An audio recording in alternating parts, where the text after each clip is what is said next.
Buenas noches, buenas noches.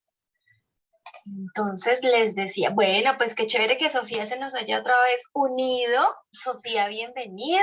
No sé si hay Gracias. alguien nuevo, creo que se acuerdan todas de Sofía, que estuvo con nosotros el año pasado, que también nos vimos en diciembre para la despedida de año en la Casa del Sol. Y bueno, pues aquí está de nuevo Sofía con nosotros. Qué rico, Sofía, que hayas vuelto. Bienvenida siempre. Y bueno, pues te vamos a inaugurar con Patricia Highsmith, porque yo le decía a Sofi que nos habíamos visto hace un par de semanas que este ciclo de escritoras norteamericanas estaba muy chévere. Entonces te mandaré los cuentos que ya han pasado, las mujeres que ya han desfilado desde mayo por este rico encuentro para que tengas el abanico completo y vayas ahí también sacando tus propias conclusiones. Entonces, pues yo le decía ahorita a Lilia que no brindar hoy con alcohol sería un contrahecho contra Patricia Highsmith, ¿no? Que era una alcohólica consumada desde los 20 años. Así que bueno, pues yo me traje mi Solo vinito de por hoy. diciembre, solo por Solo por hoy. hoy. Solo por hoy. Vea, por ahí hay Sí. una pony malta. Ojo que le van a poner impuesto a las bebidas azucaradas, Milena. Ay, Saludcita por una muy grande y una de las inclasificables, ¿no? En su género, que es Patricia Highsmith. Salud, salud y bienvenidas a este club de lectura. salud, Venga. salud. Yo le decía a Liliana hace un rato, voy a entrar al club de lectura y se me va a olvidar todo el cansancio que traigo a cuestas de esta semana.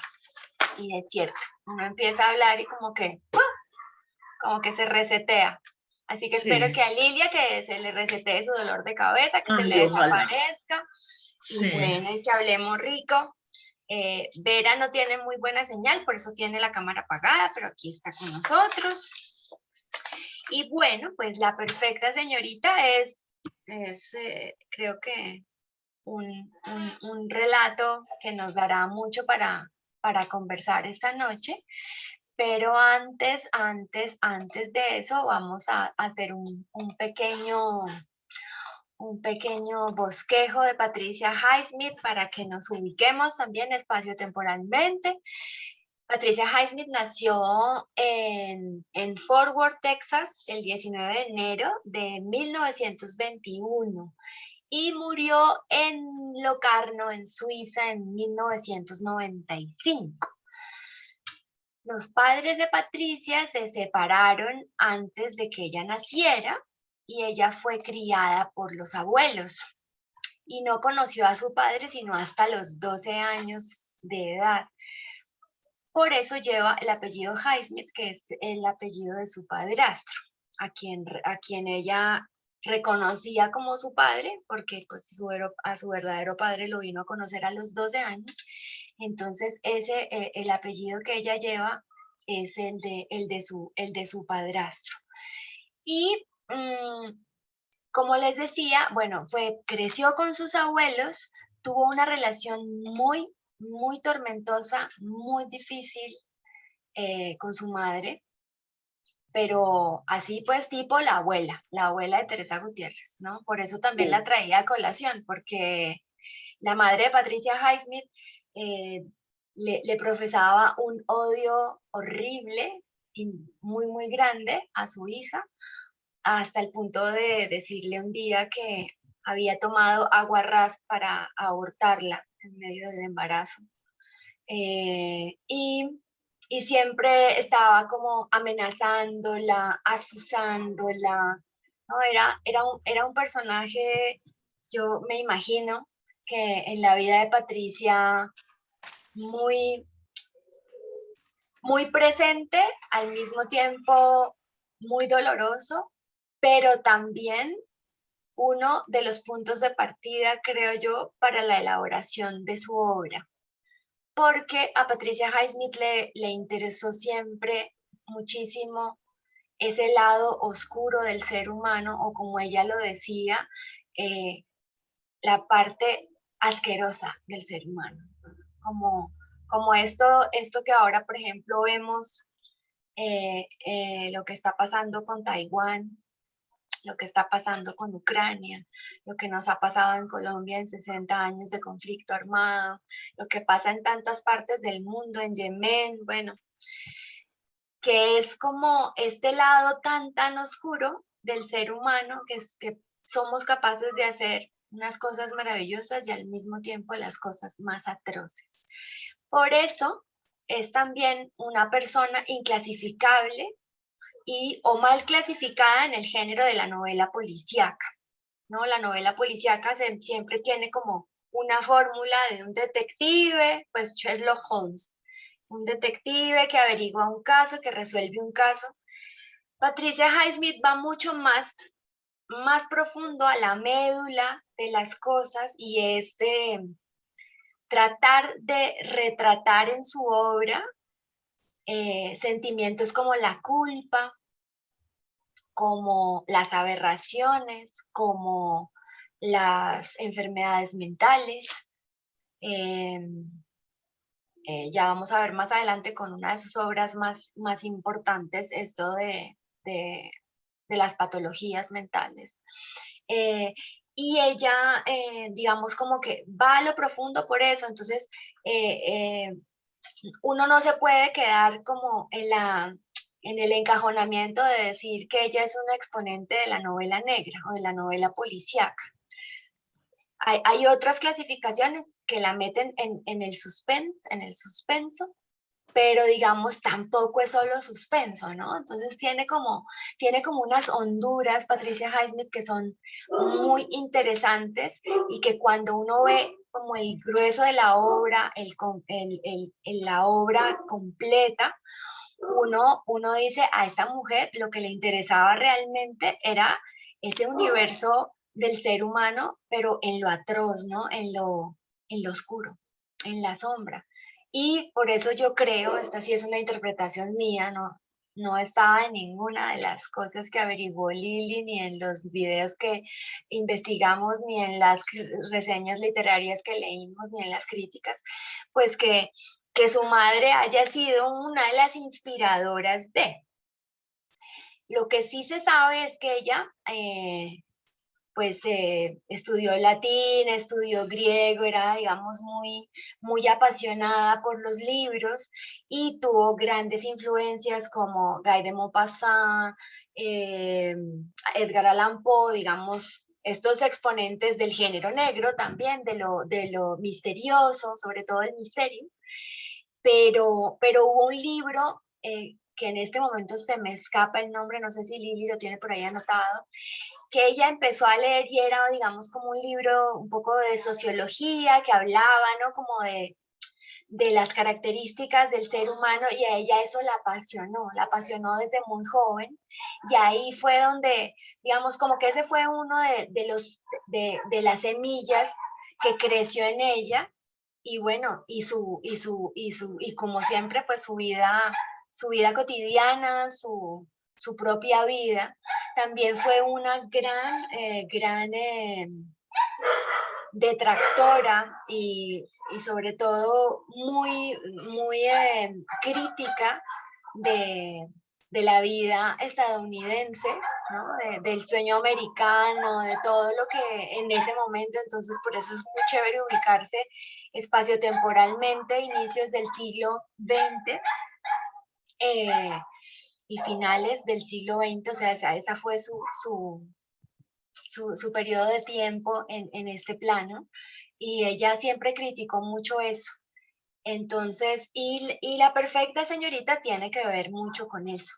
Además, hay otra, hay otra, hay otro ingrediente, y es que en varios de los cuentos de Patricia Highsmith aparecen niños. Niños como, ¿cómo es que se llama nuestra protagonista de hoy? Thea, ¿no? Thea.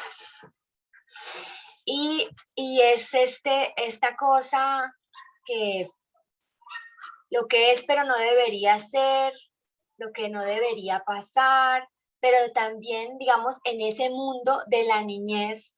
Y bueno, y es una absoluta maestra, ¿no? Tanto me acordaba de Lilia leyendo en el título ya digamos uno tiene como, como que uno ahí se puede imaginar tantas cosas y empieza a leer y esto se te dispara, pero bueno, no quiero seguir yo hablando aquí solita, quiero escucharlas y ver emociones, qué les suscitó esta lectura, qué les hizo sentir, qué les evocó también, qué les hizo recordar La Perfecta Señorita. Y bueno, han conocido, tuvieron en el colegio una compañera que fuera la perfecta señorita, o fueron ustedes las perfectas señoritas en el colegio. Bueno, ¿quién quiere arrancar? Uy, Milena está pensando.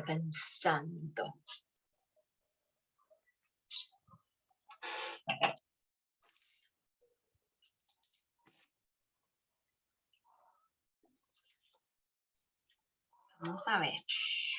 ¿Cómo vamos? ¿Cómo vamos? ¿Cómo vamos? ¿Quién empieza?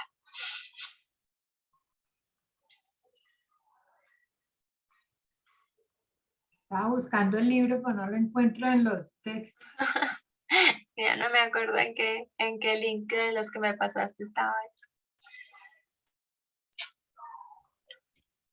En esto está difícil. Sí, sí, porque es que es confrontadora, ¿no? Sí, diré Yo creo algo. que A mí me recordó un poquito a la lotería, sí. en el sentido del final, ¿no? Que no se espera, es un final sorpresivo. Claro, en la lotería veíamos una historia de terror creada al mediodía, ¿sí? Entre un poco de gente, lugareños, muy buena gente, o sea, gente de un pueblo chévere. Y aquí era un cuento de terror en medio de niños, ¿sí? La violencia ejercida desde los niños, ¿no? No te dice que ella hizo algo malo y que ella lastimó al chico, porque pues fueron 7 puñaladas, uno queda con la duda de pronto, los de la pandilla, uno por uno se vengo. Hay creo que es asesinato en el Expreso de Oriente que Hércules Poirot descubre el caso, pero es el único en donde no entrega a la policía a los culpables porque fueron entre todos, ¿no? Entonces uno puede decir, aquí también aprovechó de ese hecho y utilizó a los siete. Entonces uno no sabe quién hizo qué con el pobre Craig, pero de todos modos son niños, ¿cierto? Ahí queda uno con la duda. Entonces creo que empieza con una niña perfecta y uno dice, ay, la hija ideal en esa época, ¿cierto? La hija, esta debió haber sido la hija ideal. Y uno se empieza a identificar es con ese nivel de perfección cuando después descubres toda la maldad que está detrás de esa belleza y de esa perfección de esa niña, ¿no? Y con esa frase que cierra, que es la de, ay, es que no puedo abrir el texto porque no me, me va la señal, la del, hay una divinidad que protege a las perfectas señoritas como Tea.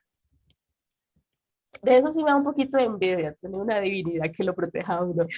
Pero uno no sabe si al final ella está creando su propia suerte o su propia divinidad, ¿no? Porque pues qué conveniente que a su oponente en el amor de la adolescencia ya haya quedado con cicatrices, ¿no es cierto? Entonces uno queda con la duda de qué va a pasar con Tea en el futuro y si siempre se va a poder salir con las suyas, ¿no? Porque no hay una lesión, no es la típica historia de fábula donde al final el que comete, el que peca, la paga, ¿sí? Como en la lotería.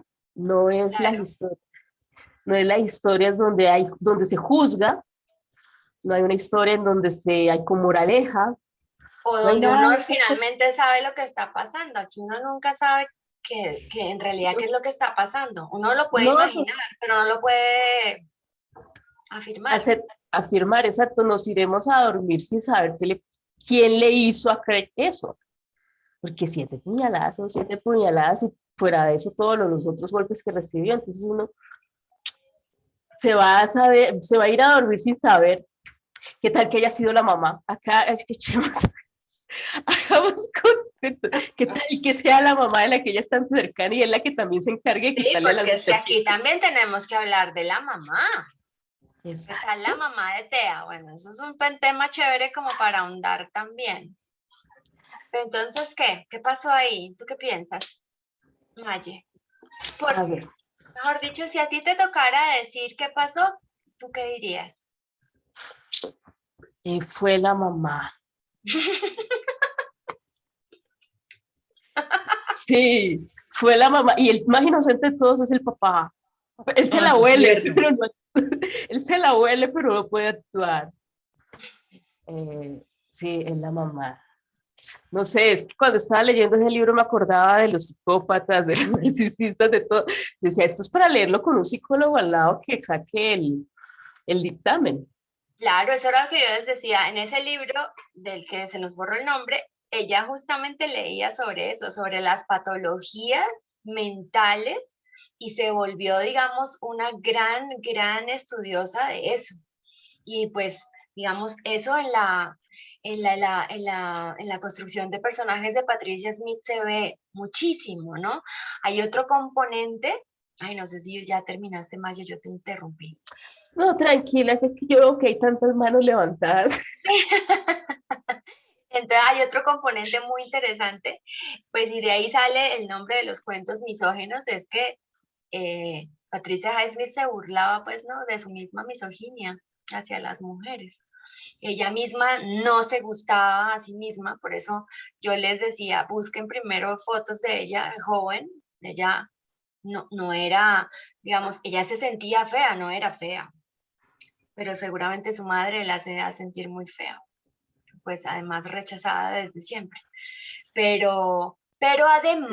además, ella también fue, digamos, ella es sui generis en muchas cosas. En una de esas fue hablar de lesbianismo en una época donde eso era absolutamente prohibido. Tanto es así que ella tuvo que publicar una novela bajo un seudónimo para hablar sobre su propio lesbianismo. Hay otros críticos y hay otros investigadores sobre la obra de Patricia Highsmith que dicen que en realidad ella era bisexual, eh, y porque tuvo muchísimas relaciones con hombres y con mujeres, ninguna duradera. La más, digamos, como la más importante fue con una escritora, pero en realidad a ella lo que le gustaba era estar con gatos, con sus gatos y con los caracoles. Ella no tenía más compañía que sus gatos y los caracoles, ¿no? No sé, Maya, ibas ahorita que dijiste. Sí, que definitivamente eso, lo de la relación con la mamá, me sostiene mi afirmación, fue la mamá. Porque Sí, no, también me es que lo de parecía, la mamá es, cuando tú decías que ella tenía una pésima relación con la madre, precisamente me acordé del párrafo en donde decían que Tea y su madre eran muy cercanas. Entonces yo dije, ve, qué tan raro que haya escrito desde ese punto, no sé si desde la ausencia, desde lo que le faltó, o como crítica, o como sarcasmo. Entonces, sí. mi teoría es, la asesina es la mamá. Bueno, aquí vamos a hacer una apuesta. ¿Quién va a decir que quién es el asesino? Ay, bueno, le doy la bienvenida a Norita. Buenas noches. Por acá María Inés nos dice en el chat que en las Buenas novelas noches. policíacas, hola Norita, las novelas policíacas a veces el más tranquilo, en este caso el papá, el que menos imaginamos es el asesino. Aquí, digamos, ese elemento de la novela policíaca está en la obra de Patricia Highsmith y por eso quizás la clasifican como novela policíaca, pero como les decía al principio, lo que ella hace va mucho más allá del género policíaco, porque de todas maneras no se presenta, no tiene la fórmula de la novela negra, que es un caso sin resolver, un detective que resuelve el caso y que va detrás del asesino y lo descubre, ¿no? Pero hay muchos elementos indiscutiblemente de la novela negra en su obra. Bueno, entonces Maye dice que es la mamá. Ya, Liliana, vamos a ver qué dice Lichi. Pues yo no sé, yo ahorita, pues yo lo leí hace días, ahorita no me acuerdo. Pero a mí sí me encantó, lo que pasa es que como de razón eso está de película, como yo soy súper Hollywood, a mí me encanta efectos especiales, balacera, que eso que brinca y no se despelucan, todo eso, de razón todos esos cuentos de ella son los propios para, para llevarlo a hacerlos a la pantalla grande. Pero ya refiriéndome al relato como tal, yo cuando empecé a leer y yo dije, esas peladas, no sé si sería porque mi mamá nos decía que eso no era normal o porque yo lo presumí, pues pienso que es así, pero a mí esos peladitos cuando me dicen que son tan juiciosos, yo les tengo miedo a esos niñitos juiciosos. Sí, Ah, porque bueno, eso, Norita que ay, trabaja con niños nos puede ilustrar al exacto, a respecto. mí, yo te voy a decir la apreciación de lo que yo, como cualquier vecino de cuadra, piensa, y una mujer sin hijos, solamente como me ha tocado lidiar sobrinos, y cuando he querido. Entonces, a mí ese cuento de que yo dije, uy, esto pinta a quién sabe qué. Yo, la verdad, pensé que iba a terminar más, que iba a terminar como ella más grande o algo, alguna cosa así bien complicada. Pero desde que estaba el cuento, que llegaba impecable, dije, no, esta ya es eh, psicópata, tiene la mente retorcida, eso nos lleva a la delantera, mejor dicho, 1000 años luz, pero igual me pareció buenísima. Y otra cosa, fíjate que en mi opinión, pues, todas las autoras que hacen cosas, la machera, la vida ya es un desastre. Ah, bueno, eso sí, esa es otra cosa que también. Eso ha sido como un factor común en las que hemos leído, digamos, sin querer entrar a decir que es la vida normal, porque pues eso me parece que ya es como meterse en otro terreno, pero han tenido una vida así de un saltimbanqui, de unas emociones que parecen una montaña rusa, y esta campeona, ella debería haber nacido en esta época, porque estaba fuera de época. Estaba fuera de su época, Estaba sí. fuera de época, ella nació muy adelantada para lo que estaba en su momento. Pero bueno, si no hubiera sido así, de pronto no hubiera escrito tan bueno como escribió. Y eso que yo nada más, yo la vine a conocer ahora. Mm. Pero sí ese, y lo único que he leído es lo de la perfecta señorita, pero pinta muy chévere para leer. Sí, me Sí, gustó. esa es como las autoras que a ti te gustaría leer y leer y Es, leer, de y esa así onda, sí. como que es lo que Porque les digo, uno empieza y se pega, se pega. sí, que no, que Eh, así tenga toda la tragedia que vos querás, pero es manejada distinto. A mí me gusta así, mm, así, chévere. exacto. Y es que ahora que Lili menciona esto de cómo era la vida personal y qué elementos de esa vida personal integran la obra o cómo influyen en la obra. Pues bueno, no solamente pasa en las escritoras que nosotras hemos visto, pues porque eh, pues hay muchos ejemplos de escritores hombres a los que les ha pasado lo mismo, por nombrar algunos, Henry Miller, Bukowski, Carver, Hemingway, eh, Kafka, ¿no? Muchísimos también. Entonces, eso me hace pensar, y creo que esto aquí nos incluye a todos los que, los que queremos escribir o los que hemos escrito, y es que pues lo que escribimos está necesariamente, ¿no? Atravesado por la vivencia de cada quien y pareciera, esto sí es como dice Liliana, pues no sé, sería chévere también analizarlo y charlarlo, pareciera que pues cuanto más enredadita está la vida personal, pues si hay talento para escribir, eso se puede volcar en una obra, digamos, muy, muy rica, rica en matices, porque no necesariamente, digamos, no es porque, lo que pasa es que a mí, aquí me hizo caer en la cuenta Liliana algo muy interesante, y es que yo tuve un novio hace mucho tiempo que en esa época yo estaba, no sé, estaba leyendo a muchas suicidas. Después vine a caer en la cuenta que todas se habían suicidado, pero pues no sé, eran como todas juntas, ¿no? Entonces estaba Virginia Woolf, estaba Silvia Plath, estaba, bueno, ¿cuántas más que se han suicidado? Alejandra Pizarnik, en fin.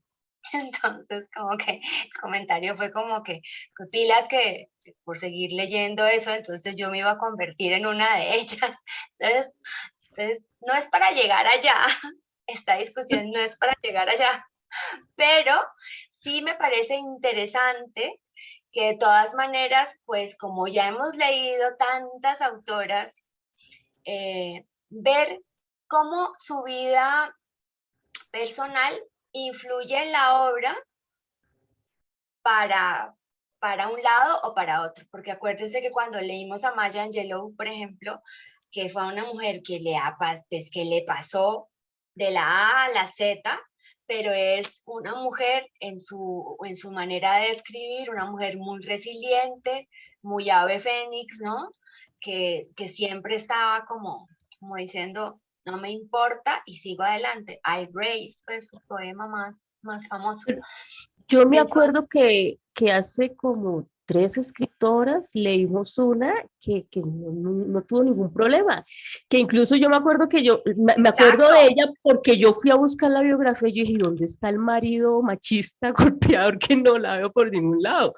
Una claro, mujer con una vida X normal, no me acuerdo ese claro. nombre, no me acuerdo qué texto de ella fue, pero no Ay, todas las que ay, hemos leído eh, aquí fueron así. claro, claro, exacto. Por eso yo decía, no puede ser una norma, sino que hay unos ingredientes que a uno le darían para pensar eso, pero exacto, eso no pasó. Bueno, aquí yo creo que Vera quiere añadir algo No, al respecto. yo quiero. Eh, Pues Patricia, o sea, hablar de autoras norteamericanas y no hablar de Patricia Highsmith es imposible. Yo creo que es una de las mujeres que representa ese espíritu de la escritura de las mujeres en Norteamérica a través de de unas historias, de unos relatos que son irreverentes, que rompen con lo que ha sido calificado como femenino y amplían al nivel de carácter del humano los temas que tocan, ¿no? Siempre, digamos que hay un estereotipo alrededor de las escritoras que estas mujeres rompen de una manera muy hábil, de una manera muy cuidadosa, además en la construcción de la historia, de las formas también, la forma de escritura y el enfoque, el punto de vista de los relatos. Y pues tocan temas que son tabú. Por ejemplo, la violencia infantil, la salud mental en la infancia. ¿No? Yo igual cuando leí por primera vez este cuento como Liliana, a mí de hecho la perfección me puso alerta, ¿no? Tanta perfección es bastante sospechosa, me parece a mí, y creo que con esto empezó a jugar Patricia Highsmith con ese hilo de tensión que hace el buen escritor. Entonces, desde el título nos tensa los hilos de la historia, porque cuando a uno le dicen que alguien es perfecto, la curiosidad rodea, porque es que la perfección está por fuera de la propia naturaleza del humano. Entonces ya cuando hay una situación de perfección, hay una situación de ruptura con lo humano, con lo que se puede considerar hasta ciertamente confiable, ¿no? Y llega y nos pone en una, no solamente dentro de la señorita perfecta, sino en la familia perfecta, es la sociedad perfecta también, ¿no? Claro. Entonces, a través de la señorita perfecta, Patricia Highsmith empieza a cuestionar la mujer perfecta, la familia perfecta, la sociedad perfecta y la madre perfecta, porque esa visión de madre que cubre todo, que cubre hasta las imperfecciones de la hija, las imperfecciones de lo que está pasando, y es lo que nos han enseñado que debe ser una madre, ¿no? Una madre absolutamente que cubre la imperfección, que soporta todo, que edulcora todo, que hace soportable todo y que defiende a su hijo o a su hija hasta en el delito, ¿no? Entonces, es muy interesante esto, es muy interesante también cómo va creciendo y el padre se hace que está, pero no está. El padre se pregunta, pero no asume. El padre es un espectador que no se enraiza en TEA, sino simplemente deja la educación en manos de la madre y él se hace aparte como un espectador que a veces se pregunta cosas, que sabe que no todo está bien, pero que no tiene la capacidad de asumir la crianza de sus hijos. Y después esa niña perfecta se vuelve en una señorita perfecta y esa señorita perfecta entonces es capaz de los crímenes más atroces. Si me preguntan a mí, yo creo que Tea lo mató. Tea es una asesina, pero es que nos cuesta mucho asumir también a Tea como una asesina. Yo creo que su madre podría llegar a cómplice por encubrimiento y su padre en cómplice por bola.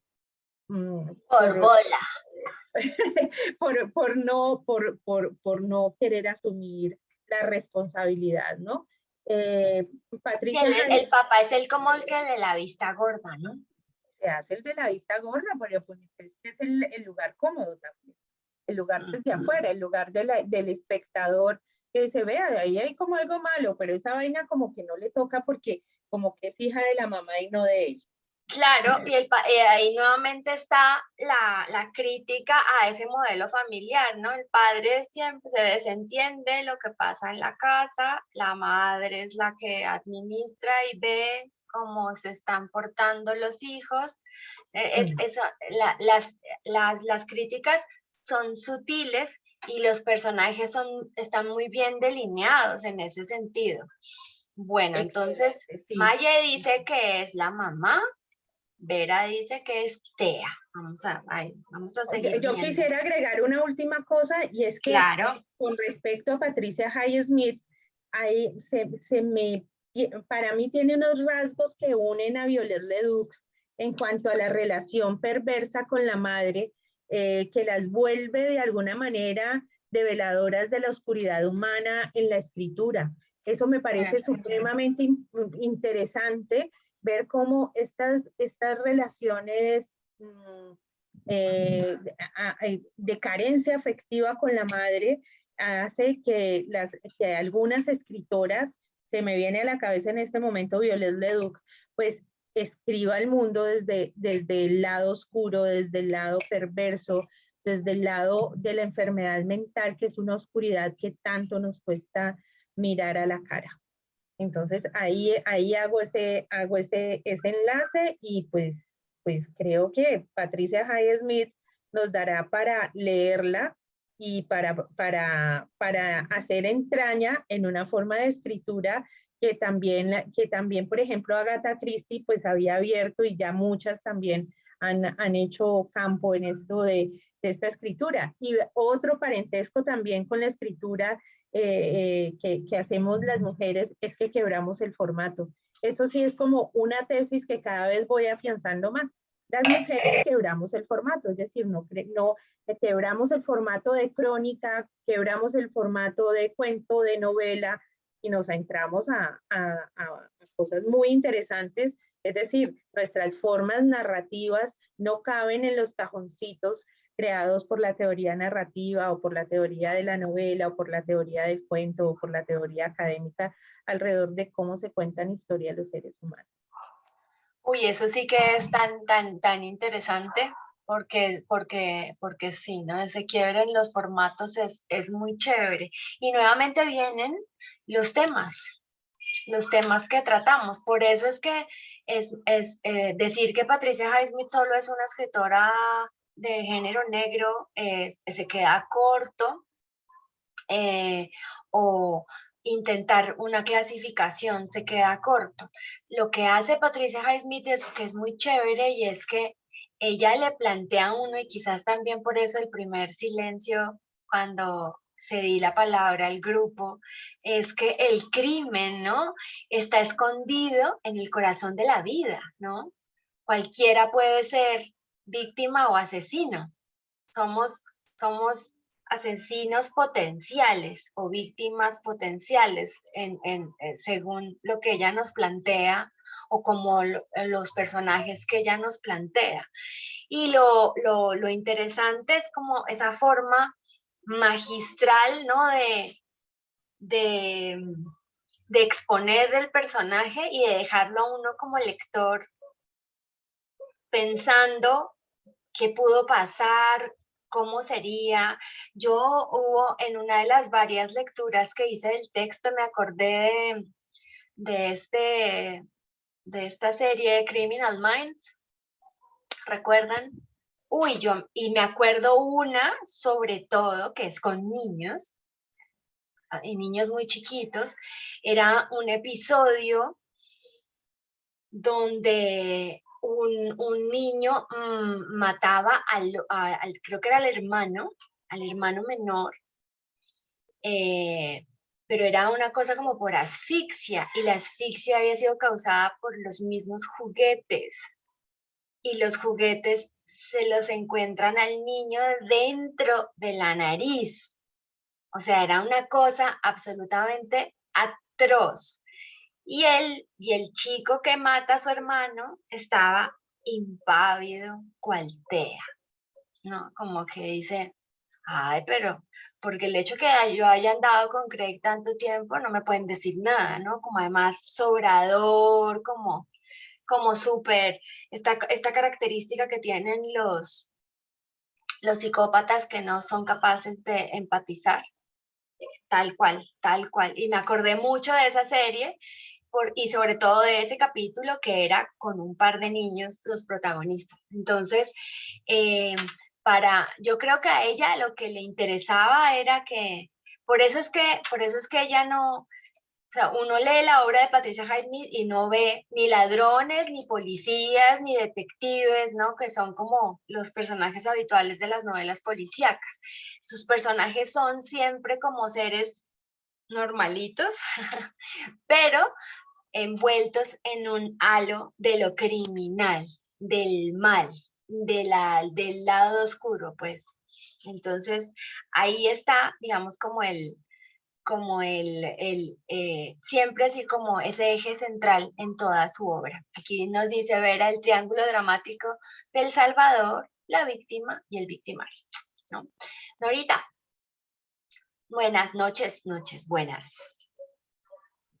Buenas noches. ¿Cómo te ha ido a ti con los niños? Tú que trabajas con niños, yo decía qué chévere, que le voy a preguntar a Nora si ella ha visto algunas cosas así. Tea es una psicópata. Truculentas. Tea es una niña psicópata. Tiene los rasgos totales de la falta de empatía, la falta de sentimientos por dañar a los demás, correr riesgos innecesarios por protagonizar conductas peligrosas, y siempre está muy puesta, ¿no? En ella todo está bien. ¿Por qué se da la psicopatía en los niños? Por la falta de presencia de uno de sus padres. Puede ser en este caso la mamá de TEA y también el papá.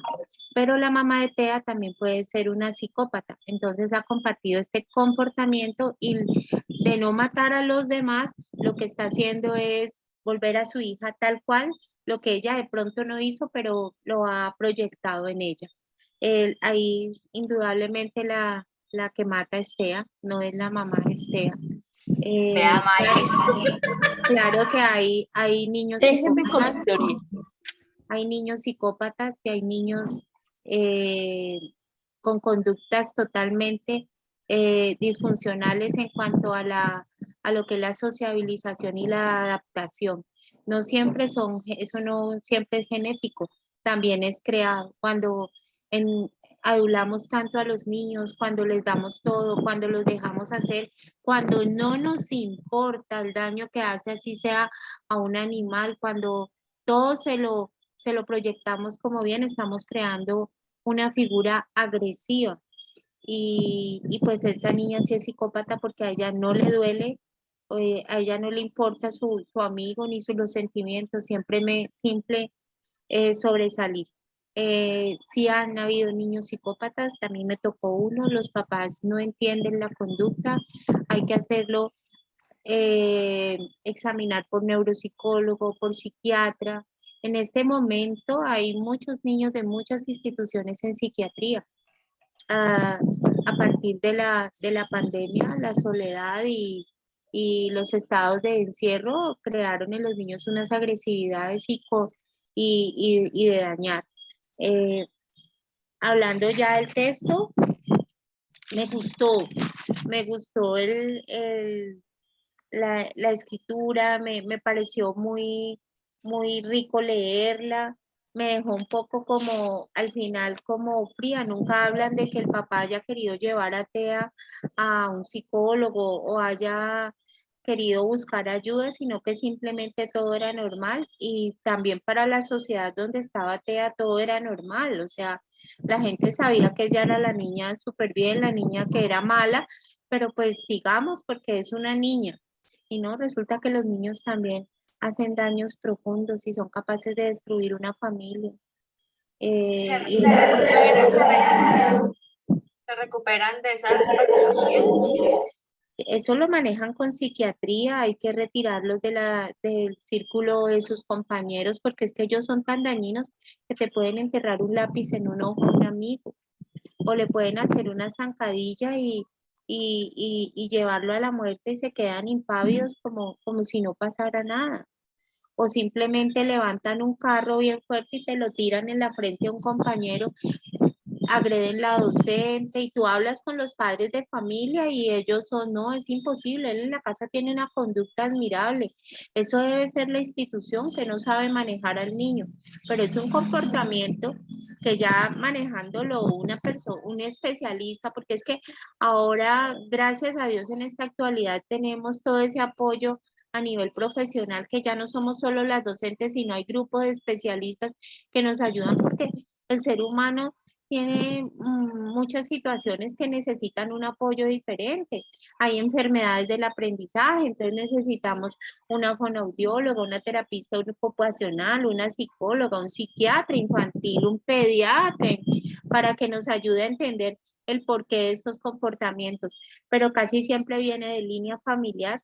La psicopatía viene de línea familiar por un maltrato que puede ser también de la mamá hacia el papá, o sea, el papá debe callar, el papá debe siempre estar en posición sumisa y ella es la que maneja toda esta situación en cuanto a la psicopatía infantil. Pues que los hay, que los conozco también y que son peligrosos, impresionantemente peligrosos, como CSI y el crimen. Gracias, Marita. Bueno. Por sí quiero decir algo, ¿no? Hace mucho tiempo, cuando entré a las Marianas, la monjita de primero decía, es que los niños son como los animalitos salvajes. Se pueden hacer daño y no les duele el alma. Hay que empezarlos a educar y a formar en disciplina y en amor y en empatía. Y es verdad, los niños, ellos pueden hacer daños terribles y depende del adulto que lo esté manejando. Wow. Gracias, Norita. Sofía, ¿cómo te fue a ti con la perfecta señorita? Ah, pues uno me gustó mucho, me pareció muy interesante. También me pasó algo como de película, lo vi de película, era como que estuviera viendo Discovery ID o alguna serie criminalística y a mí me gustan mucho, me fascinan. De hecho, yo escucho podcasts de gente escribiendo crímenes o algo mientras hago diferentes cosas en el trabajo porque me ayudan a concentrar.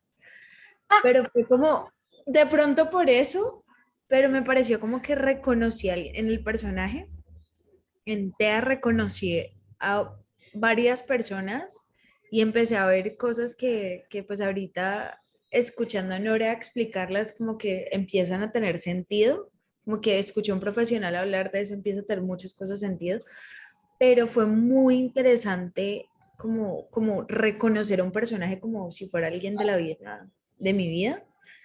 Eh, no siempre pasa en un texto, pero aquí me pasó, entonces pues me quedó un rato, de hecho lo leí, la primera vez que lo leí como rápido y paré y me quedé pensando y me tocó volverlo a leer como para poder volver a entender, porque sí fue como que acabo de ver, fue como un capítulo muy rápido de alguna serie.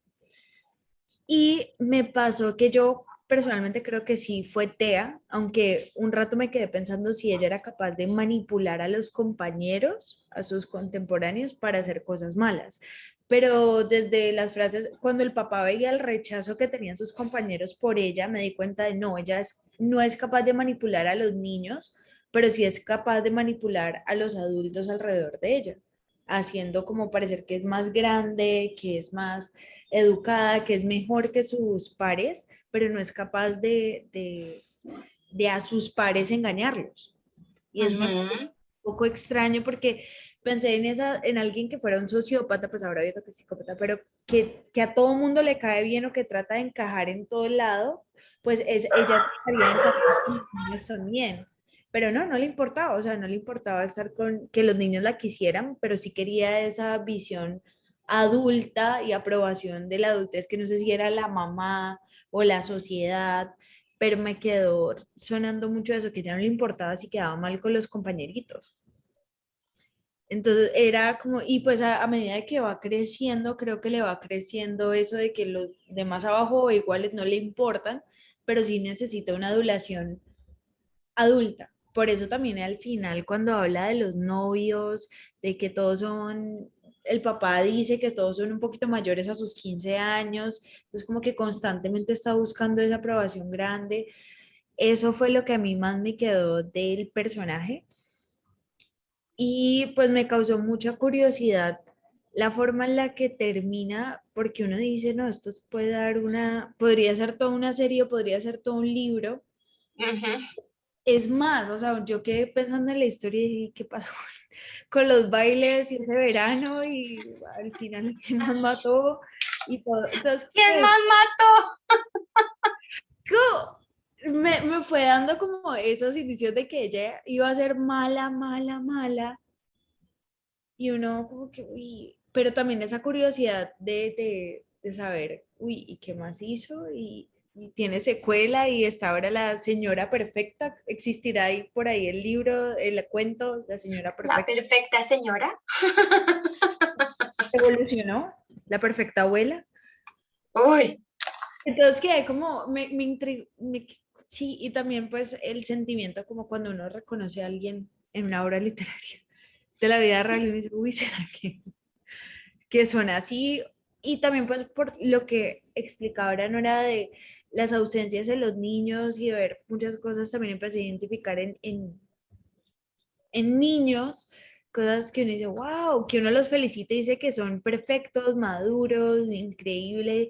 Sí, uy, qué tanta perfección es una fachada y qué tanto uno lo ve ahora más grande como que "Ay, divino, pero es falso y que de verdad estará por ahí detrás". Entonces me quedó esa como la pregunta y que dije, oh, ok, complicado. bueno, muchas gracias, Sofi. Muy, muy interesante. Además, qué rico, como dice Sofi, tener a Norita aquí como que nos explique. De pronto Lilia también en su experiencia docente ahora nos vaya a compartir algunas otras cosas, pero yo voy a antojarlos un poquito más de Patricia Highsmith y les voy a contar de qué se trata, por ejemplo, una de sus primeras novelas que se llama Extraños en un tren.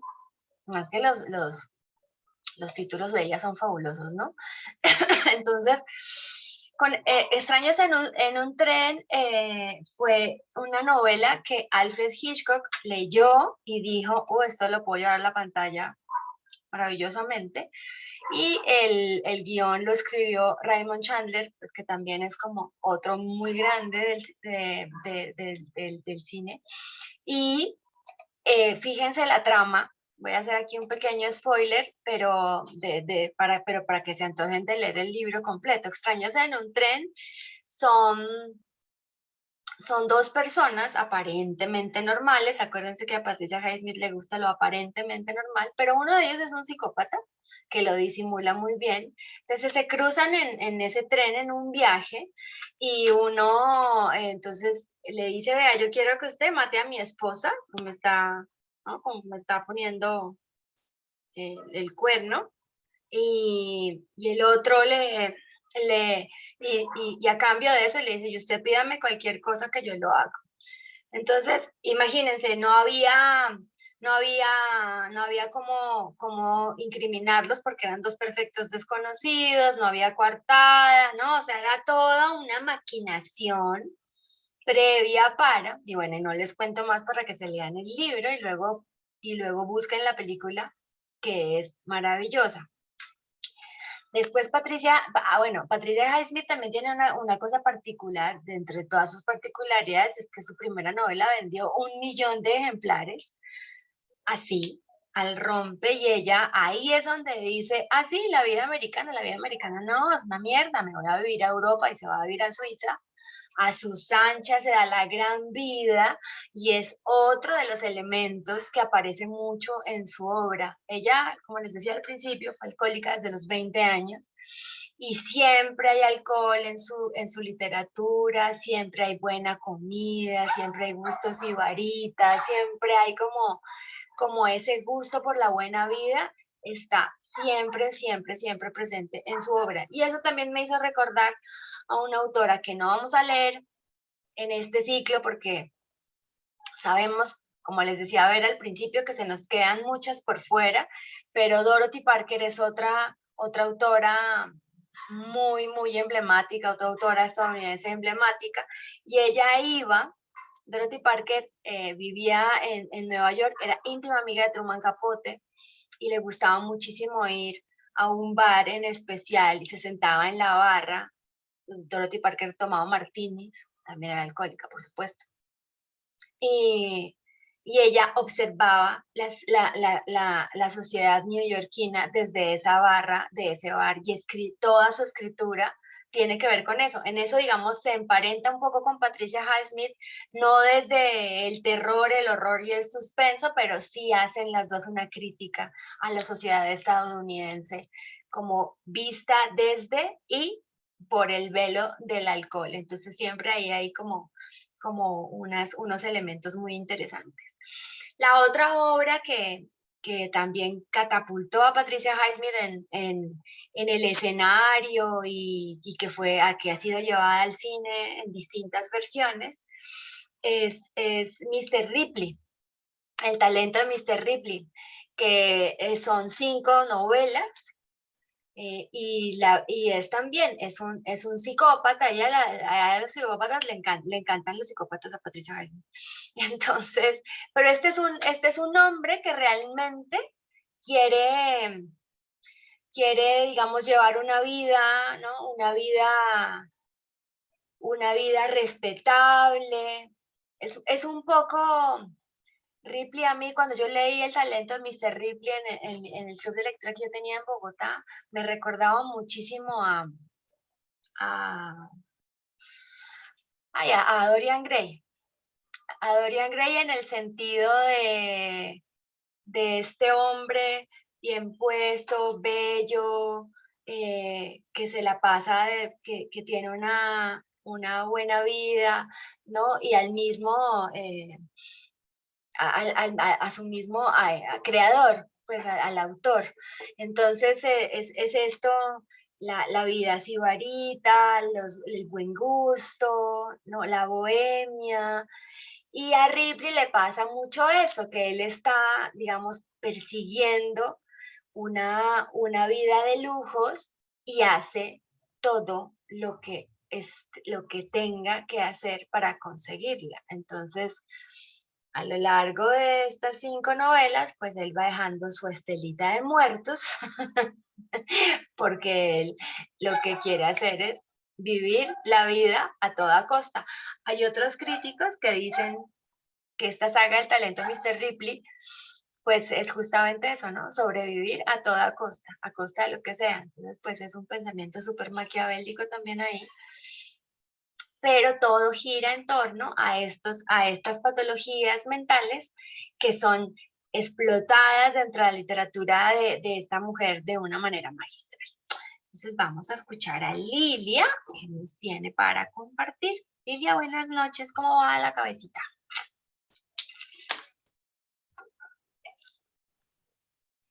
Al escucharla se me mejora aunque está todavía como latente, pero se me mejora bastante.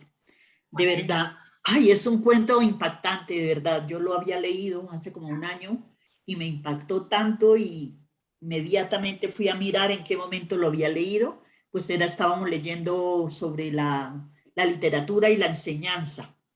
Y realmente pues por eso me impactó tanto. En primera instancia, como tú mismo decías ahorita, a mí yo miro el título, reviso el título y al título le miro por todas partes a ver para dónde va. Y entonces yo, la perfecta señorita, a diferencia de ser la señorita perfecta. Entonces yo digo, bueno, aquí lo que va a contar es la historia.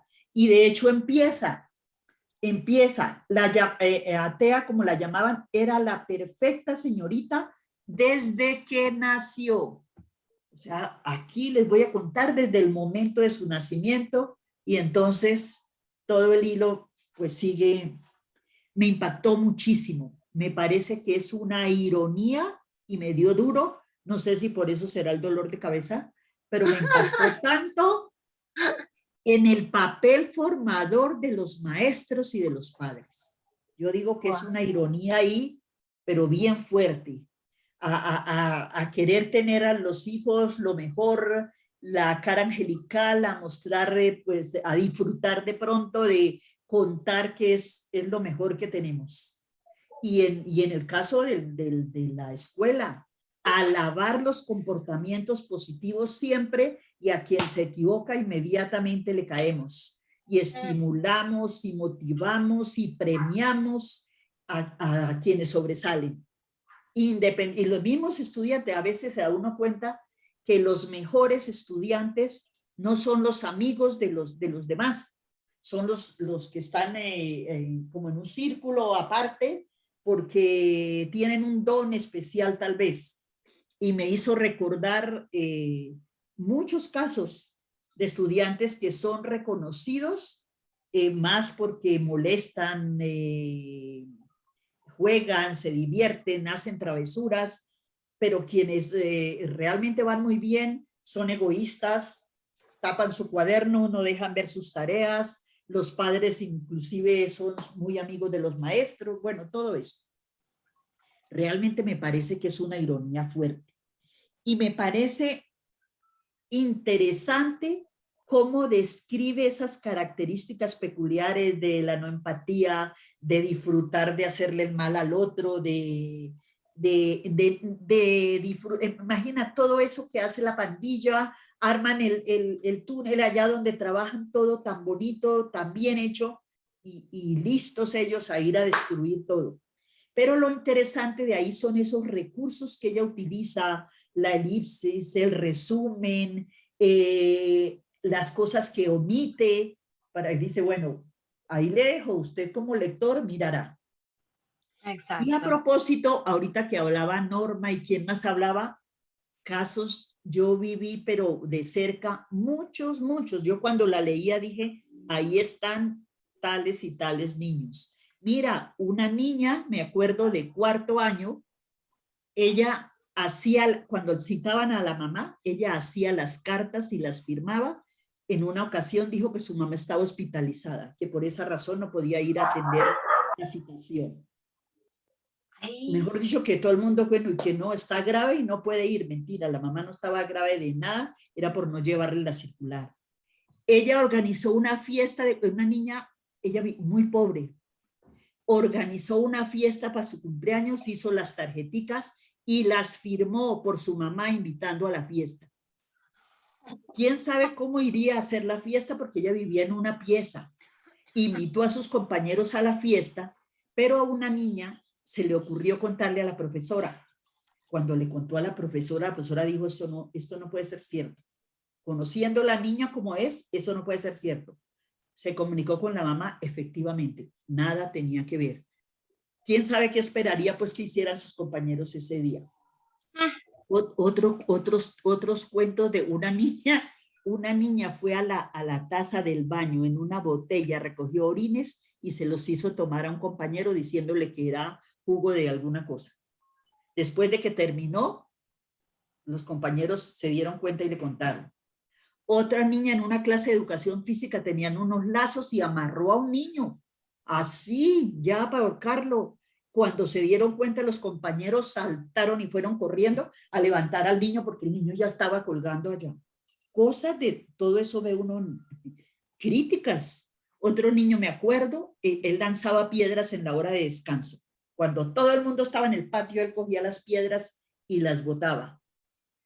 Y de un momento, ay, no, eso eran cosas realmente, pues, que impactaban. Y me parece muy interesante todos esos símbolos que utiliza cuando habla del cochecito, de raso blanco, cómo describe a la mamá, la relación de la mamá, ¿cómo se llama? El padre como maestro, que como que cree que algo pasa allí, pero bueno, es una niña y la mamá sabrá cómo se defiende.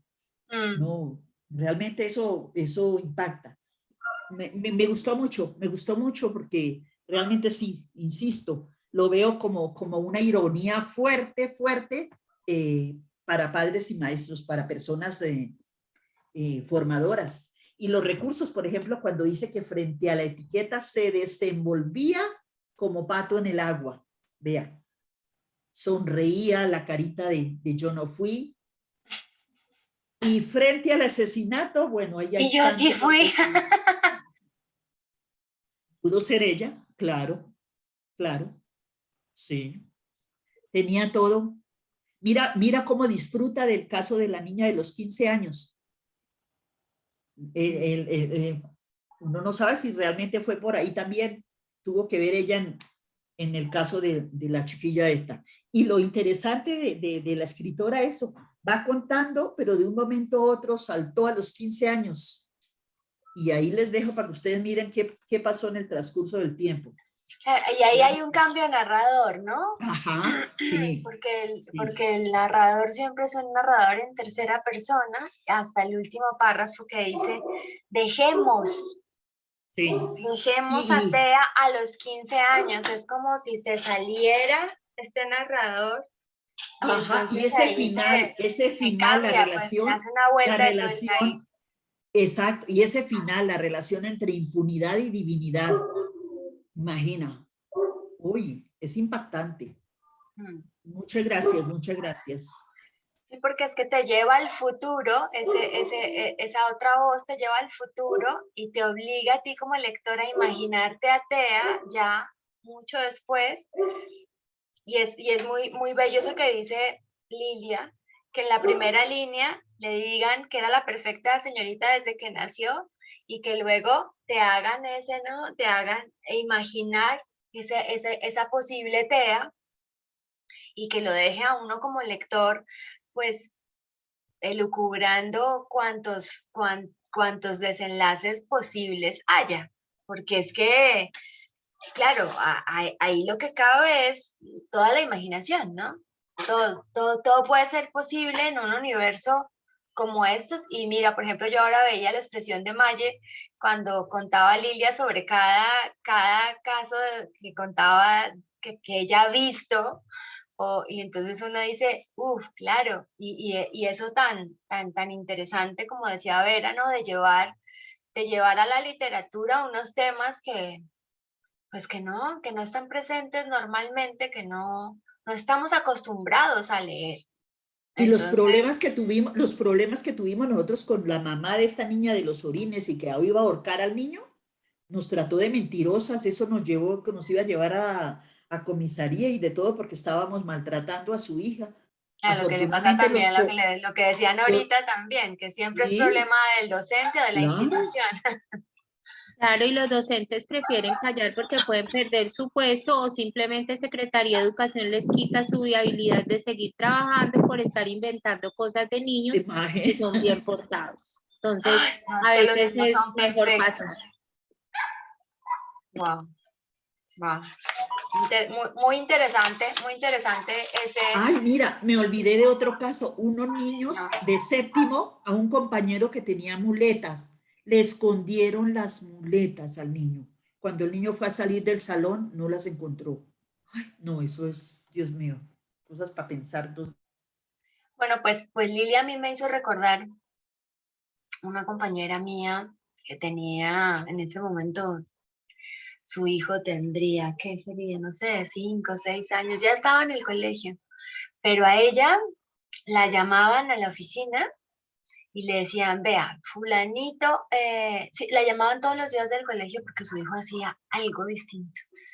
Entonces, y eran cosas como que les cortaba el uniforme a los compañeros, se subía, ¿cómo se dice? Muy temerario, ¿no? Poco temerario, perdón, se subía a los bordes de los muros y caminaba.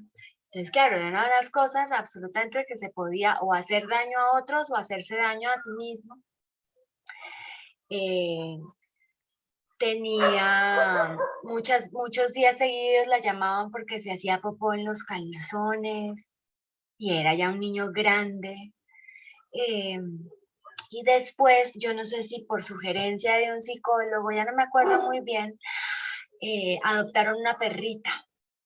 Pues la perrita fue depositaria de muchísima violencia de ese niño hacia el animalito, porque entonces, y era porque además en el edificio donde vivían era un edificio muy pequeño, entonces pues oían a la perrita llorar y era porque este chico le estaba haciendo algo. Después me acuerdo tanto un día que ella dijo, no, es que mi hijo metió la plancha en el microondas.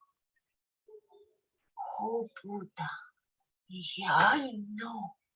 Y era como, era tenaz, pero era la forma, yo no sé en qué acabaría, pero le decían el bolchevique.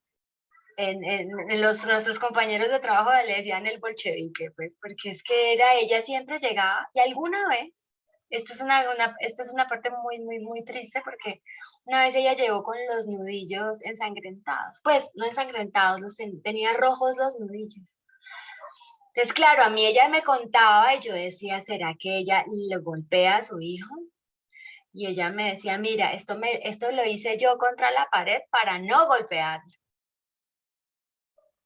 Entonces pasaron por lo menos unos casi 2, 3 años en los que ella lidió, y no sé cómo lidiaba, pues ella también estaba ella destrozada, los nervios, porque todos los días pasaba algo diferente. Ese chico hoy en día debe tener, no sé, más de 20, 25 años, qué sé yo. Y bueno, no sé qué pasó con esa historia, pero ahora, escuchando a Norita y sobre todo a Lilia, fue que dije, ay, sí, uno sí tiene las perfectas señoritas y señoritos alrededor, claro que sí, claro que sí. Milena, cuéntanos. Eso está muy tenebroso todo hoy. Sí, hoy estamos como Y yo tenebrosos. les veo en las caras, cuando cuentan esas historias, las caras de todos nosotros son... Y, y sí,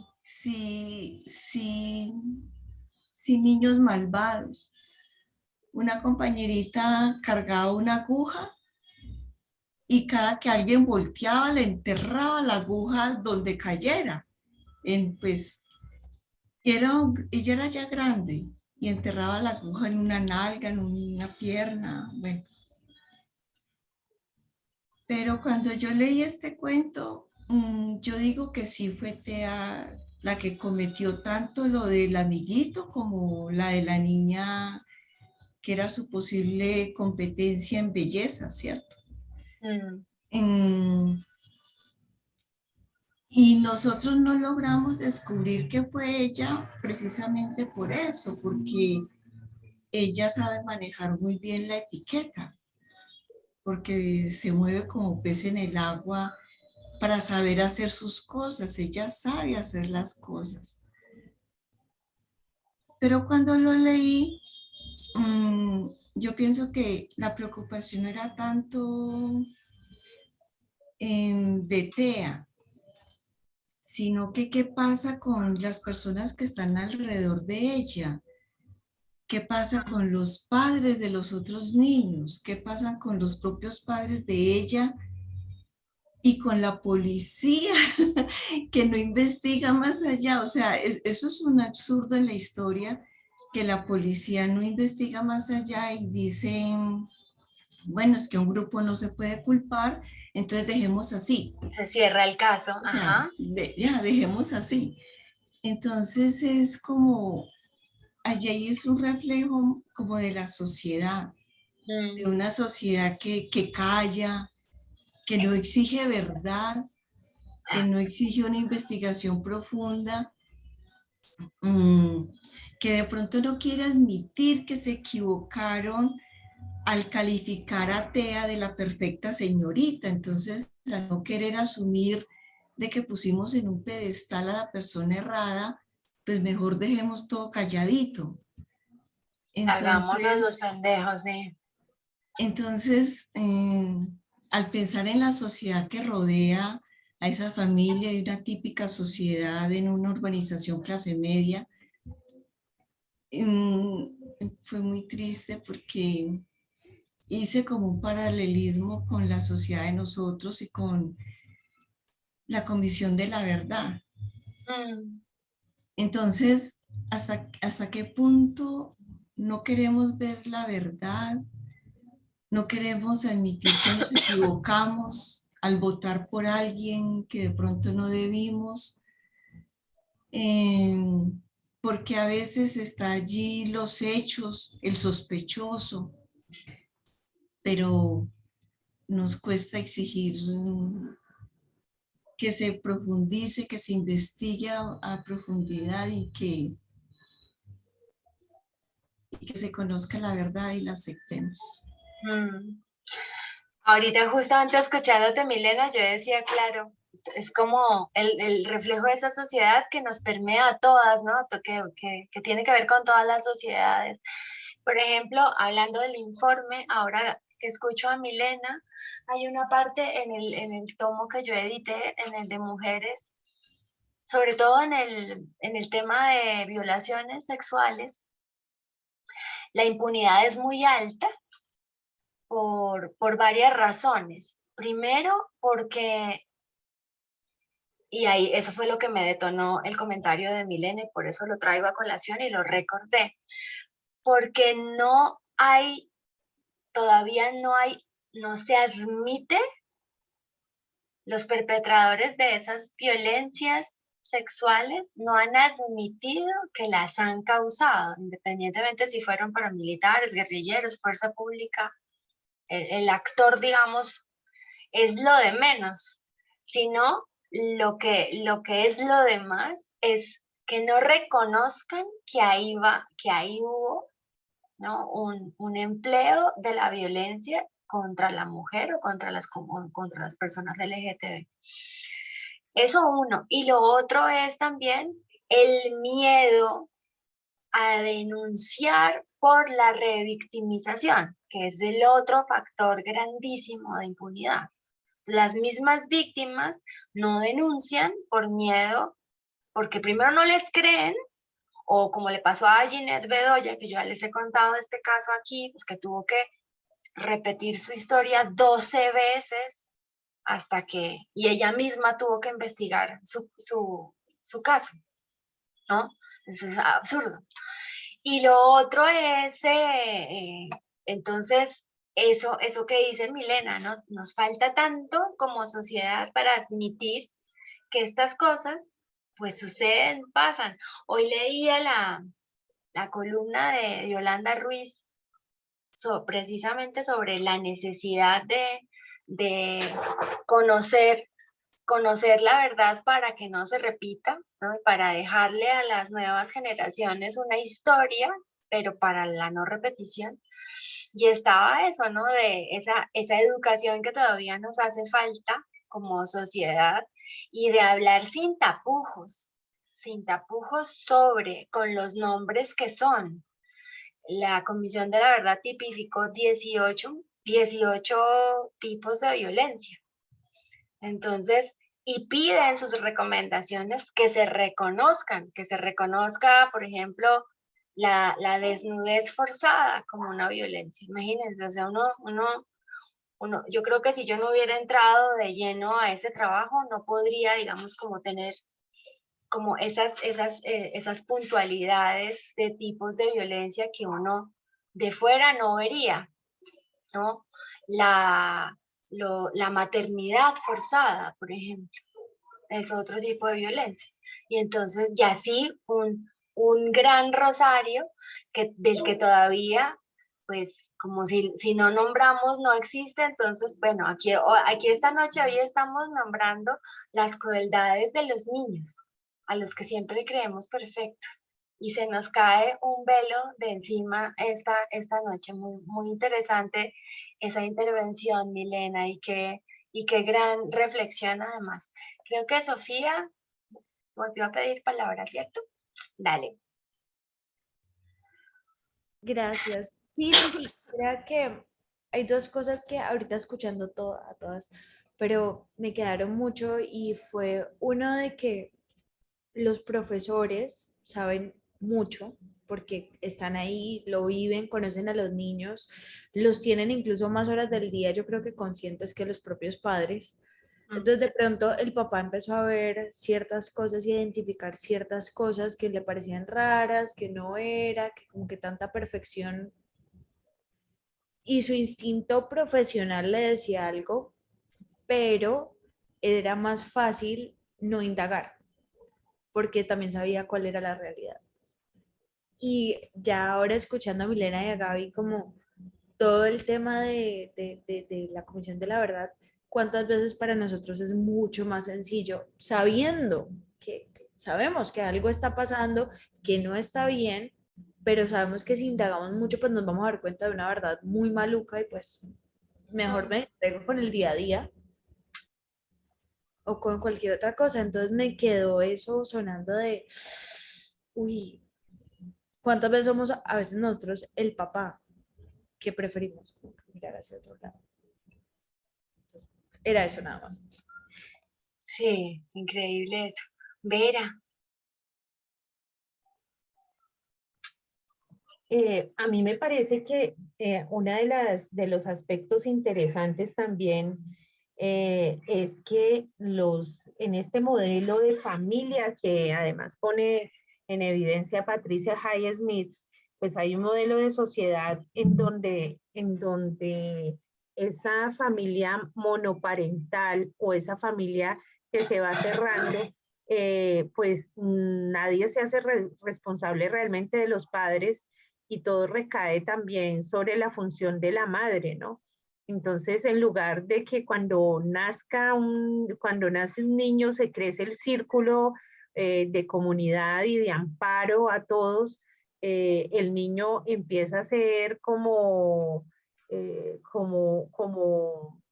como viene de la culpa, viene del pecado, viene de la falla o viene de la idealización de la familia. Es decir, hay unas ideas alrededor de la maternidad que vician mucho la crianza de los niños. Y entonces en esa soledad que genera la maternidad, también viene la apariencia de esta madre que dice todo está muy bien, todo está muy bien, todo está perfecto, porque realmente cuando pasa algo con algún niño, la culpa recae sobre la madre y pocas veces se hace una reflexión de qué pasa mucho más allá de la madre, ¿no?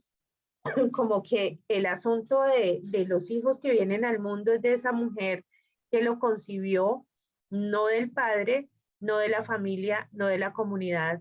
Y por eso la madre entra en defensa de ella misma diciendo todo está bien, todo está muy bien por aquí, todo está perfecto, ¿no? Sí. Sí, bueno, es que hay mucho ahí yo creo que sí hay mucha tela de donde cortar. Y bueno, también como esto del alcohol, lo que le servía, digamos, esa otra máscara, ¿no? Ese otro disfraz, ahora hablando de lo que encubrimos, de lo que callamos, eh, era, era muy, digamos, el alcohol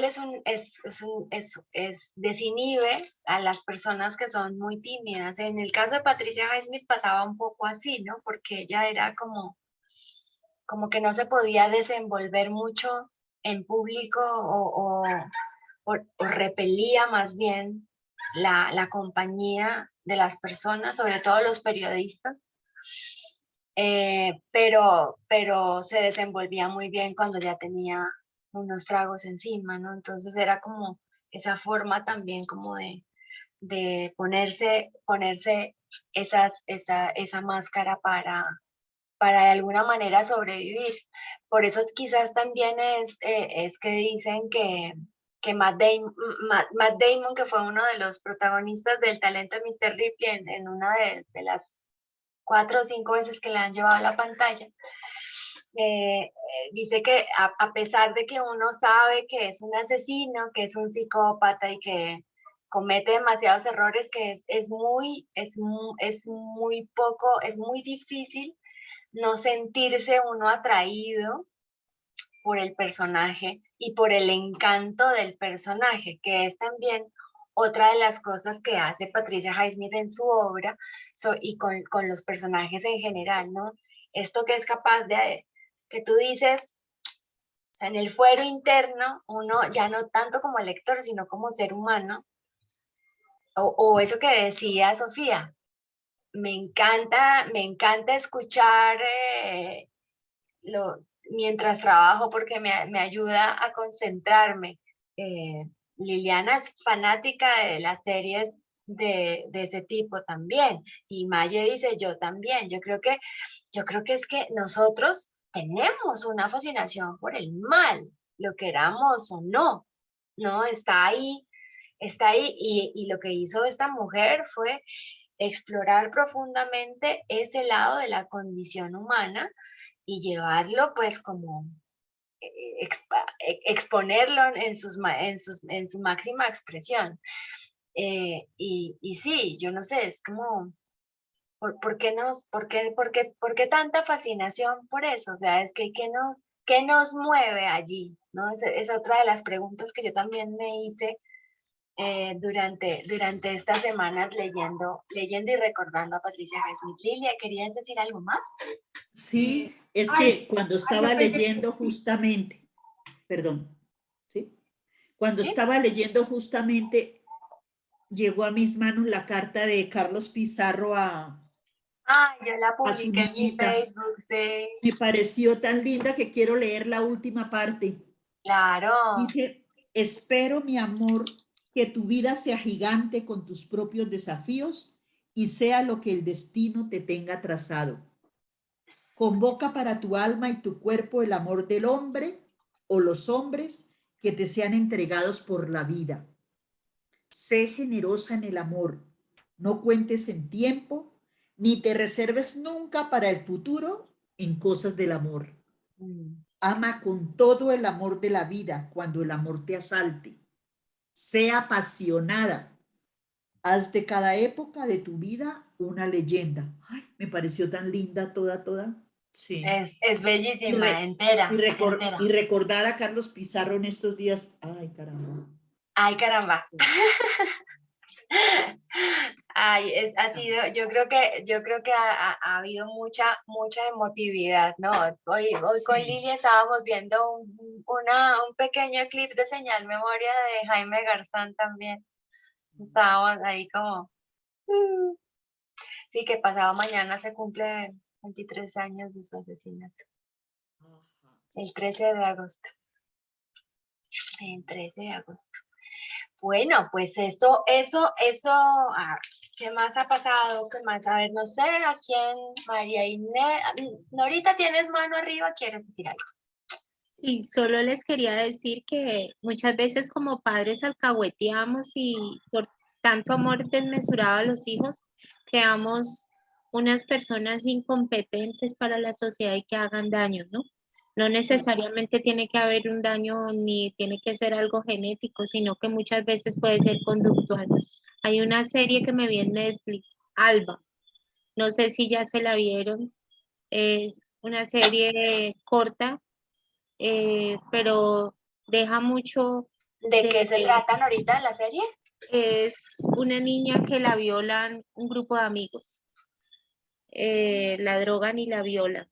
Entonces, ella empieza su lucha por sacar eso que le hicieron, por sacarlo a la luz pública, y es muy difícil, es en España, porque estos chicos en la comunidad donde ella vive son los más adinerados, los más puestos, los que tienen poder. Y ella simplemente estaba... Ah, pero eso está basado en la vida real. Sí, entonces Claro. la pueden ver a Alba y cómo sus padres pues luchan porque son unos chicos súper buenos, porque es imposible, por tapar, por pagar, porque por ellos quedar bien, pero a la final pues todo se viene abajo y ella logra sacar, sacar adelante pues como esa pena, poder decir, ellos lo hicieron y me lo hicieron a mí, yo valgo más que ellos, así no tenga toda esa fortuna, a pesar de que sus padres disfracen todo lo que está sucediendo. Entonces se las recomiendo, son 8 capítulos, es muy buena. Alba. Wow.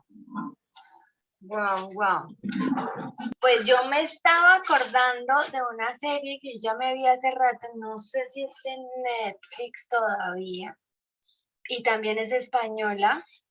Y es de estas series cortas, así también como de 8 capítulos, pero que lo dejan a uno como más o menos como lo deja uno Patricia Highsmith. Creo que se llama El desastre que dejas detrás. Es que no sé cómo está, déjenme ver. Porque esa es una serie que también, que nada es como parece, ¿no? Pues tiene mucho que ver con lo que estamos discutiendo esta noche. Y le queda uno, sí, The Mess You Leave Behind se llama la serie. Todavía está en Netflix. Mírenla también, súper recomendada, porque es como dice Maye al principio, como decía Maye, bueno, uno se puede imaginar esto A, B y C, yo creo que es aquí, y finalmente, o como decía María Inés, el menos inesperado también, o resulta que lo que habías pensado, pues no le pegaste a ninguno de los sospechosos. O como fue Liliana en la otra película que nos vimos hace poco, la de Anthony Hopkins, que es una película vieja, pero El perfecto asesino, el crimen perfecto, que en inglés se llama, en inglés tiene otro nombre. Esa es otra película que tiene que ver con esto que estamos hablando ahora y es justamente te quedas. Igual,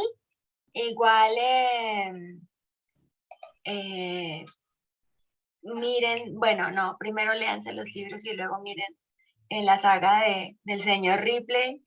La última adaptación es con John Malkovich y pero la más famosa es la que está interpretada por Matt Damon, que él es el que de hecho interpreta pues a Ripley.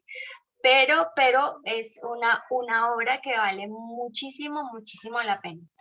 En esta ocasión vamos a tener bueno, los 5 libros de la saga, ¿cierto, Lili? Vamos a tener los 5 libros y están los pequeños cuentos misógenos. Hace muy poco Alfaguara publicó un tomo con todos sus cuentos compilados en un solo libro, pero nosotros los vamos a tener aquí como en diferentes PDFs. Los cadáveres exquisitos es otro, 11 es otro, y crímenes bestiales, que tiene que ver también con otro de los temas que más le apasionaban a Patricia Highsmith, o que ella pues que quería mucho, que eran los animales. Entonces, esto de crímenes bestiales son relatos que tienen que ver con animales. Ella, como les decía, amantísima de los gatos y de los caracoles. Le gustaban muchísimo los caracoles y decía que ella prefería siempre estar con sus caracoles que con la gente. Entonces, por eso ella era un personaje. Bueno, Pues mi última pregunta. Los caracoles también son asesinos. Tienen una baba que pueden envenenar. Bueno, de pronto por eso era que le gustaban los caracoles. Mira, me acordé. Mira, en la película El poder del perro, claro, una de las últimas. Qué maravilla de película, además. Ganó Oscar, ¿no? Esta Milena, si no estoy mal. Buenísima. Claro, es de esta misma línea, El poder del perro. Bueno, nos vamos con varias recomendaciones cinematográficas. Lilia, ¿algo Me más para acordé de agregar? un caso de una mamita a la niña que no aceptaba que ella se ensuciara, pero para nada. Cuando llovía, la mandaba con botas, y cuando tenía educación física, eso era un caos, porque el profesor le decía, yo así no la puedo tener en educación física. Entonces, y el primer puesto era lo que tenía que pasar. Y en el tercer periodo le quitaron el primero y segundo puesto. ¿Y sabes qué hizo? La retiró del colegio, la cambió de colegio, porque ella no podía aceptar que alguien la superara. Ay, esa niña sufría. Ay, eso la veía la mamá y quedaba así. Apenas veía a la mamá. Ay, era una niña de tercero primaria. Imagina. Ay, qué duro eso. Sí. Esas son las historias de formación. De esas son las historias de las perfectas señoritas. Sí. Ay, no, qué horror. Qué horror, qué horror. Bueno, pues. Pero, pongamos, increíble. ahora que estaba hablando de eso, yo me acuerdo. Ay, ahí Norita mandó, perdóname, Lilia, ahí Norita mandó el tráiler de Alba al chat del club de lectura, qué chévere. Ay, qué bueno. Me acuerdo cuando Álvaro, mi sobrino, que yo lo mandaba para el colegio, y le decía, usted se va impecable, pero hay donde llegue impecable. Yo le digo, no va a estar cuidando pues el bendito trapo del uniforme. A veces llegaba así todo vuelto. Solamente una vez llegó tal como se fue. Y yo le dije, algo te pasó en el colegio. ¿Y en efecto le había pasado? Nunca supe, porque estaba chiquito. Estaba en el Helen Keller. Estaba bebecito. Estaba chiquito, entonces yo le dije, algo pasó en el colegio, porque no es normal que tú llegues con el uniforme igualito como saliste. Y yo no sé qué pasó, pues él nunca me lo dijo, se lo diría a la mamá, no sé. Pero ya después, no dije. Cuando dañaba la hora eran 20 horas. De las benditas medias. Pero sí Sí, a mí me parece eso como raro. Uy, Sí, sí. Y uno mismo sale como llegó, uno a las 6 de la Ajá. tarde llega medio desbaratado. sí, no. Y depende de donde haya estado.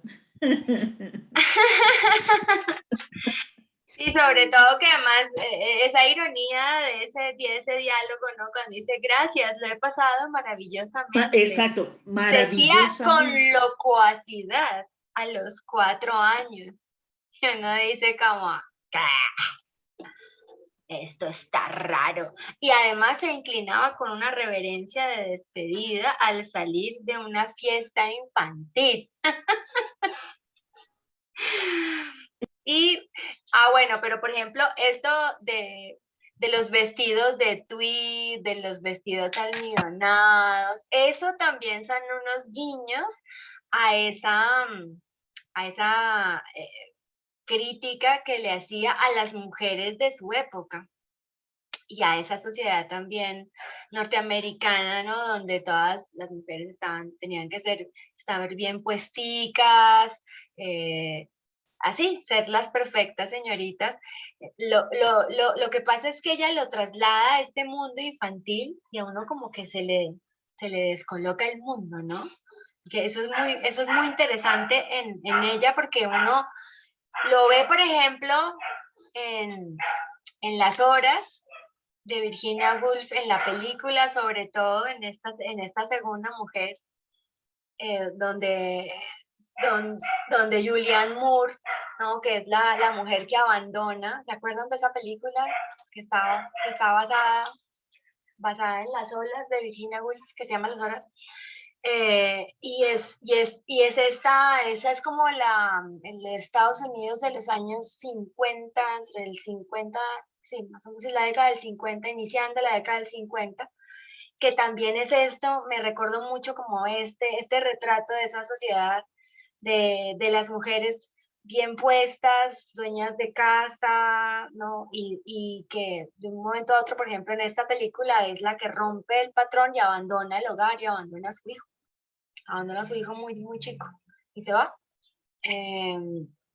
Entonces, nuevamente son estos temas, y ahí está, en la sutileza de los detalles, en las formas, en este caso en la forma de vestir. Hay muchos elementos en este cuento de el cómo ponerse, pero puestos en el personaje de Thea, que es una niña.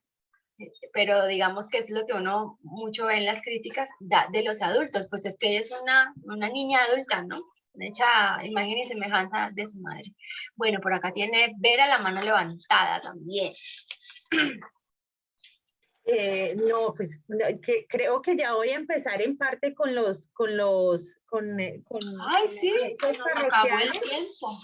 con los Se avisos pasó volando. parroquiales, pero primero que todo diciendo que justamente yo creo que de los grandes retos que tenemos es la parte de educación desde las emociones, ¿no? De ese cuerpo emocional que somos también, porque hemos estado bajo el positivismo y la racionalidad tan alejados de esa categoría de la existencia humana que es tan fundamental, que es la emoción, que realmente tenemos un desconocimiento no solamente del tipo de emoción que generamos, sino de la potencialidad de la emoción, ¿no? Entonces, creo que todo esto de la salud mental, de ubicarse dentro del cuerpo emocional que somos los seres humanos también, dentro de la existencia y de la vitalidad, pues se hace como cada vez más urgente, ¿no? Tanto en el medio familiar, como en el medio docente, como en el medio educativo, como en las comunidades. Yo creo que si habláramos más de la emoción, si habláramos más de salud mental, creo que podríamos tener una potencialidad de bienestar de vida muchísimo más alto, muchísimo mejor. Y también estas personas que tienen una condición de salud mental, poder ser abrazadas socialmente y familiar y comunitariamente de mejor manera, ¿no? Entonces creo que Patricia Highsmith es un puente para hablar acerca de estas cosas que pasan socialmente de esta oscuridad que también hemos tenido debajo del tapete, ¿no? Debajo del tapete de la sala hemos tenido guardado pues las condiciones mentales, las condiciones patológicas también, y las relaciones tormentosas, dolorosas que se viven al interior de la familia y que nos han sido pues obligadas a guardar dentro de dentro de una intimidad, dentro de un silencio que hace que el aprendizaje colectivo, el aprendizaje familiar, el aprendizaje comunitario, pues sea cada vez más, o sea, haya sido muy deficiente, ¿no? De esas cosas no se hablan. Entonces, ese aprendizaje que se comparte, que se permite generar experiencia, aprender por experiencias ajena que es tan importante, pues no se ha dado porque todo está bien guardadito dentro de ese baúl de la vergüenza que nos han enseñado a tener. Entonces, eso, y quería hacer el puente a que el sábado 20 de agosto vamos a estar en un taller presencial en Cali con María Isabel Rodríguez Tarruella, en un taller que nos hemos ideado, que hicimos ya en marzo, y fue una experiencia muy bella, que por cierto estuvo Norita ahí, que se llama el Taller de Alas. Es un taller justamente de tránsito por la emoción, no solamente desde lo teórico, sino desde la experiencia. Es un taller magnífico de una tarde en la que nos vamos a ver en la parte teórica con las emociones, con la nominación de emociones, con el tránsito de las emociones, clasificadas además en unas emociones en el rojo, en el azul y en el verde, que nos permiten mediante una bella metáfora conocernos, nominar las emociones, entender las potencialidades y las desarmonías también del cuerpo emocional. Y al final se van a llevar una experiencia para llevar un diario en el cual van a ser parteros de una pupa, de una pupa, a ver qué nace, de la pupa. Generalmente nacen mariposas, y ya lo hicimos, fue muy bello. Entonces, bueno, quería dejar como la invitación para este 20 de agosto, y el 26 de agosto vamos a hacer un experimento sabroso en el que queremos invitar a todas las mujeres y a todos quienes han estado vinculados a la casa. Vamos a hacer un café con risa, un experimento muy bello de reírnos de nosotros mismos a través de un taller que inserta un poco de clown y un poco de literatura. Entonces no quería dejar pasar sin invitarles, sin decirles que estamos ahí, sin decirles que nos volvemos a reunir el próximo 25, ¿no? De Gaby. Sí, con Katherine Ann Porter, que también es otra grande escritora, Grande. y tenemos un relato que se llama Él. Ese es nuestro próximo encuentro, el segundo del mes de agosto, del 25 de agosto, en 15 días. Perdón, y a quienes no estamos en la pandilla de Cali no nos invitan, ¿no? Eso, iba a protestar cuando Bogotá, por favor, todo para las premios. Cuando Bogotá. Bueno, en Bogotá voy a estar el 6 y el 7, con tal que quería decirles que ojalá nos pudiéramos reunir para tomarnos un cafecito el lunes 5 por la noche, o tarde noche o tardecita, para tardear y vernos y tomarnos allá un cafecito y darnos un abrazo. Voy a estar de tránsito ya de vuelta para el Perú, después de ir a la feria de Bucaramanga. Me quedo en Bogotá 2 días, y sería muy lindo poder vernos allá con todos los que han participado del club de lectura y de habitación para escribir. Ay, ojalá esté yo aquí en Bogotá, 5 de septiembre. Sí, lunes. Vamos a ver. Lunes 5 Sí, de sí. septiembre. Me apunto, no tengo pico placa. Me apunto. Ah, también, buena fecha también, me parece ¿Sí? bien, sí. Bueno, Sí, sí. entonces ahí vemos, le cuadramos por el interno para tener ahí como, Correcto. como un lugar equidistante y que podamos darnos los abrazos presenciales como es ley. Y para Sí. acá en Cali, pues vamos a tener esas dos actividades. Ojalá podamos estar en el Café con Risa, que yo creo que va a ser un exorcismo de las penas que nos rondan, de muchas cosas que están ahí por contar a través del ejercicio legítimo del humor. Ay, qué Ya les rico. estaremos haciendo llegar como las invitaciones formales. Vea que para el eje cafetero cuando le dicen y viene. Uy, el eje cafetero es un destino de esos, además de entraña, porque de allá es mi familia. Qué lindo, sí. Club de lectura en el eje cafetero presencial. Qué rico. Eso es un buen plan, eso es un buen plan, Sofía. Eso Qué es un buen plan. delicia. Bueno, pues muchísimas gracias por la compañía esta noche, por darse la oportunidad de conocer a Patricia Highsmith. Ya le mandé a ver a todo el material para lectura, para que la disfruten, se la gocen. Y bueno, pues qué rico este encuentro. Muchas gracias. Y nos vemos entonces el 25. Muchas gracias. Muchas Gracias, gracias, Gabriela. Gaby, por esta Ay, noche. Gracias, con mucho Maye, gusto, Nora, María Inés. Inés, Muchas gracias a Liliana. todas. Gracias. Sofía, Abrazos. Sofía, abrazos. Abrazos. Que descansen. Buenas noches. Bella Chao, noche. Merita. Buenas Adiós. noches. Besitos, Chao, besitos. chao. Chao. Abrazos.